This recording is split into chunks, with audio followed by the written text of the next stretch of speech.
Okay, so we're going to take a look at helping do Mission Zero with Astro Pi. So, firstly, type into your Google Astro Pi Mission Zero, and the first link you find should bring you to the website. Check the due date. This year it's due 19th of March, I think, or something like that. It literally takes an hour to do, less than, but you can have some fun with it if you're experimental.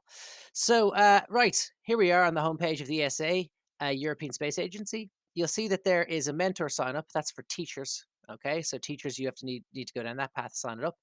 You can just go to the step by step guide. So I'm going to open it in a new tab, right? And as well as that, just scrolling down, you'll see a thing here which says students and young people start coding. I'm going to open that in a new tab. So you'll need two tabs open. One will have the actual Astro Pi, and the other will have a step by step guide. Okay. This step by step guide is so good, and I'm not going to walk you through it because you can just read it and try it yourself. But just to show the kind of problems people run of how to, like, I can't get it registered or whatever. So what you're going to do is this year we need to get it to read the humidity from the sensor, use the LED matrix, and to run it without any errors. Okay, so I've already done that because it doesn't have any errors. But to read the humidity from the sensor, I'm going to go to measure the humidity. I'll say display the humidity. And I'm not even going to read through this guide, but you can. But I'm just going to say, you know what? Actually, no, I'll go to measures because that's what they asked for. I'm just going to say, let's do the humidity, let's sense it to one decimal place. So I'm just going to paste that in there. So it's going to do that.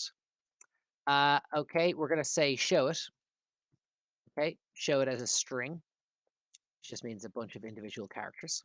Okay, and I think that might do everything I need. So there we go, 43.8, which is, it says 45 here, but obviously that little dial can't show it.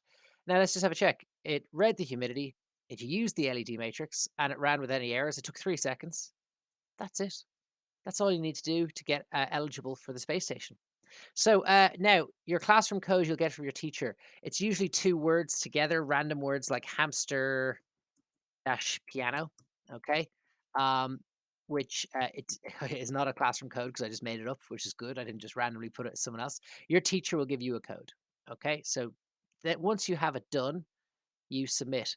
Now, this is a really boring project because all it does is it just reads it and puts it through.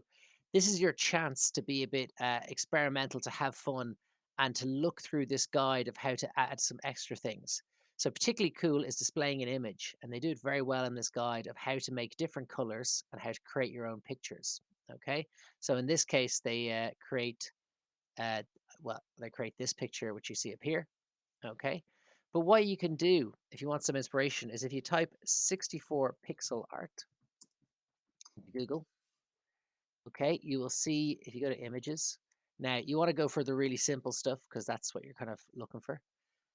But if you take, just open this image in new tab, there's a whole ton of them there. I'll zoom in.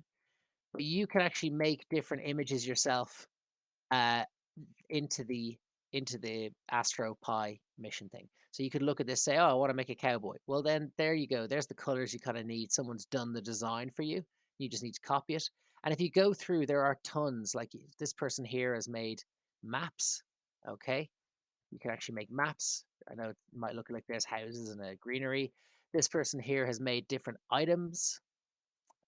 And this is just a 2-second Google. Like there's a music symbol, a guitar, so on. So how do you do it again? You make the code, you get it working, you put in your teacher's code, and you click continue to form.